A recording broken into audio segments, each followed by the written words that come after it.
You're watching Friday Night Hype on KCCI. Go Tigers!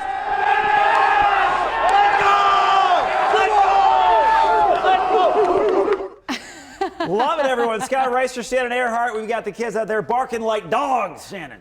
The Tigers bark, apparently. Yes. Ballard in the house. Big game. We had so much fun out there. I was at three different gyms. You were running around. 3 different gyms as well. Crazy game. Undefeated Ballard we had, and then number 4, ADM. Ballard actually beat ADM last time by 21 points. This was less than a month ago. Yeah, and it kind of changed it on a little bit. That's our game of the week, and that's why you call it a home court advantage, right? What a scene out there. The kids having a great time. Third quarter, Hudson Lawrenson, the senior, drives it in, gets it off the glass, and ADM takes a 5-point lead over undefeated Ballard. Then Trey Bright for ADM. Shannon told us about him at 6 o'clock. The point forward, 6'6", lays it on the other end. It's a 7-point ADM lead. Ballard, you know they're not going away. They're beating teams by 33 points a game this year. Evan Abbott, it's a 3-pointer. Ballard now down by just 3 to the fourth quarter. Ballard down 7 again. Mojo Nybong, he connects. They're heating up. It's 43-39. ADM still up by 4. Late in the fourth, some more ADM. How's this for a press break? Lawrenson, the school's leading scorer. What body control, what move. He had 32, ADM back up by 7. They're starting to feel it.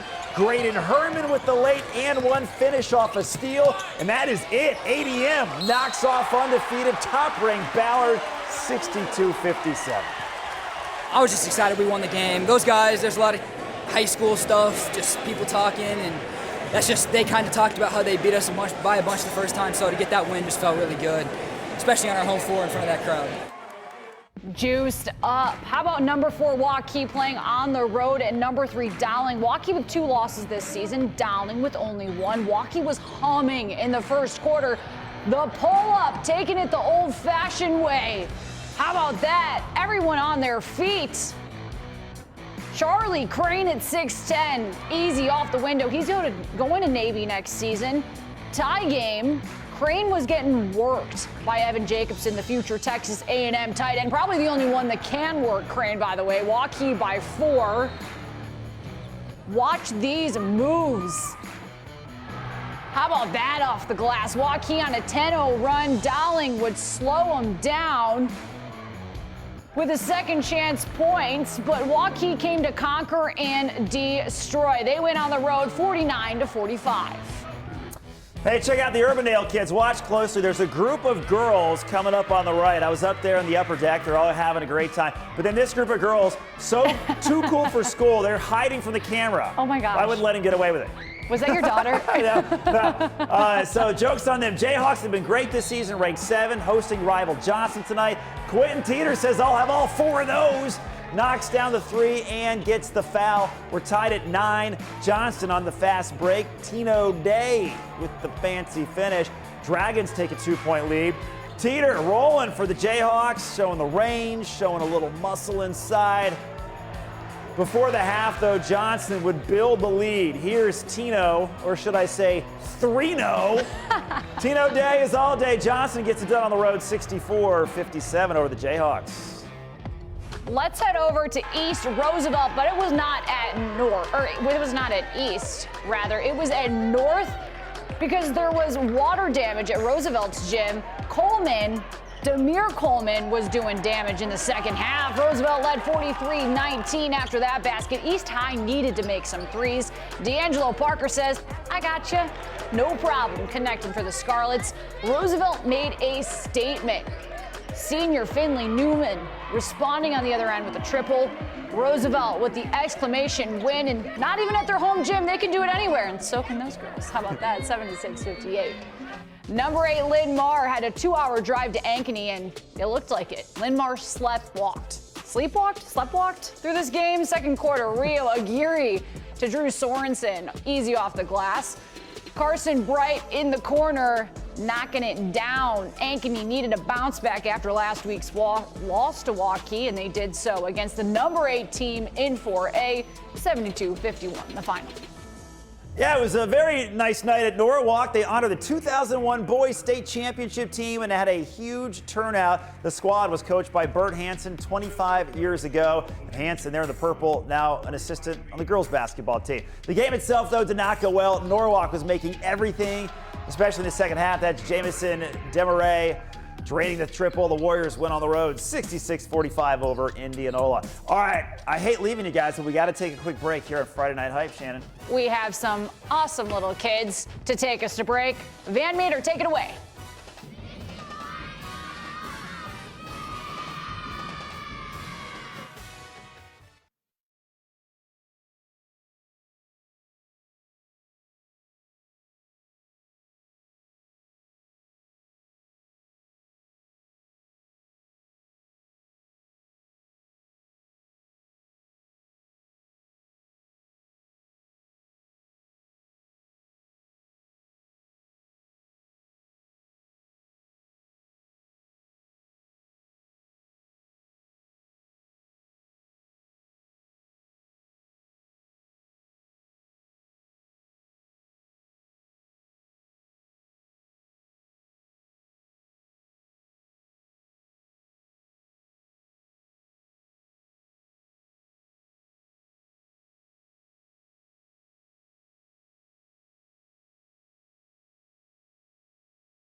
Guess what? My sister scored her 1,000th point tonight. It's time for Friday Night Hype.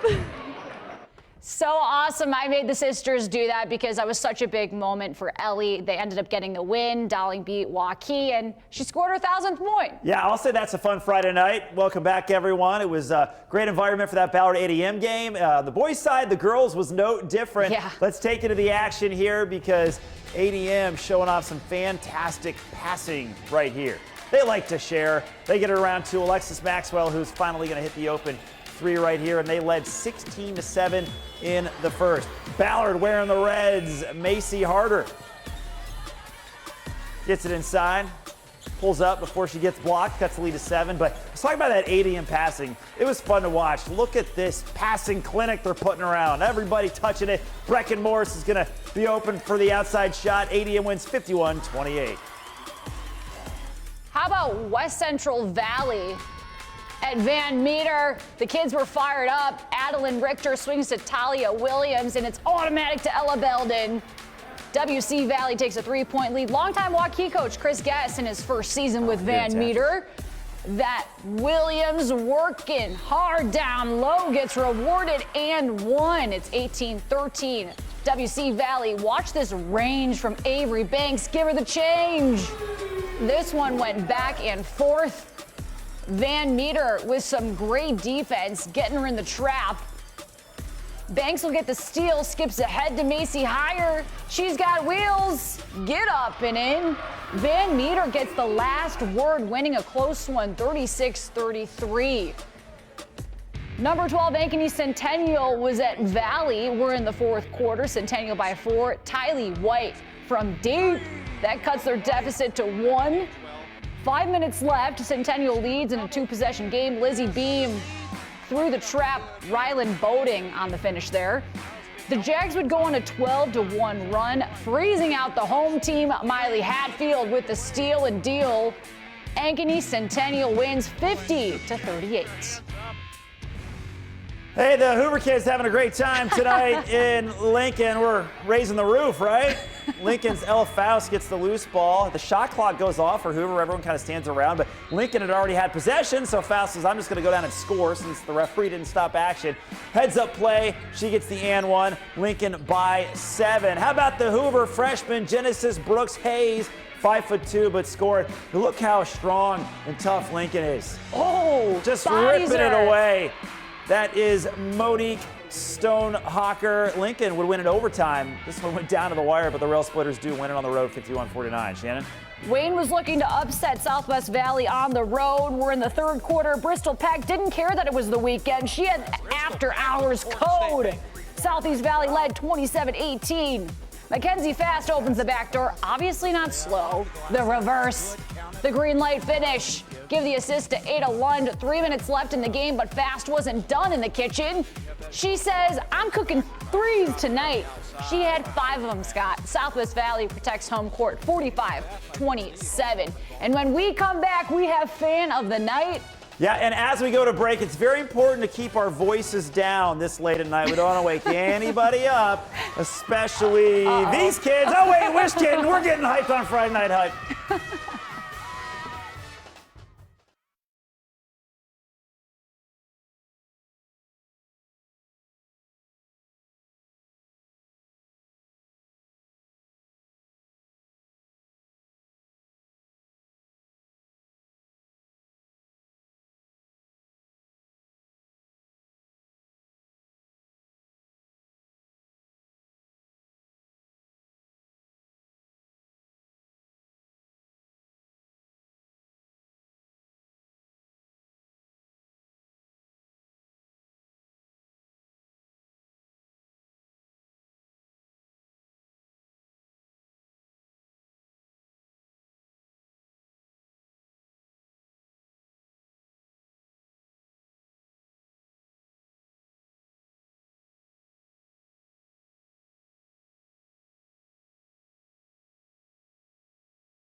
A bonus game, Scott. How about this? Yeah, Madrid on the road against Earlham on the girls' side starting in the third quarter. Laura Eagleton driving in, getting the layup from Madrid. They trail 27-26. Then, a little fast break. Avery Fagan gets it off the glass, and we are tied at 29. Did somebody order a floater? How about Kenna Harskamp in the lane for the Cardinals? A big basket, and Earlham wins it at home 45-37. And you know, although these girls don't consider themselves fans, they were working pretty hard. Check this out. Our fans of the night, that's right. They were there to cheer. They came up to me and they said they had a whole routine. So while the game was going on behind them. Hey, I know that girl. She considers herself not a cheerleader. I know. She does everything. She had her posse with her. Oh they my had this. They were gosh. working on this. This should say fans of the night or cheerleaders of the night. There's more. Oh my gosh, look at them go. She did tell me, she said, the girl in the yellow said, no, I'm not a cheerleader. I'm like, well, you really should be because you're great. And now she had found herself a team. This is fantastic. I love it. You gotta, just tell those guys how to make sure they don't ruin the fun over there playing basketball. I know, those are our little Rough Riders there. Heck yeah. Well, thanks for watching Friday Night Hype, everybody. Enjoy your weekend, and we'll see you next time right here on KCCI.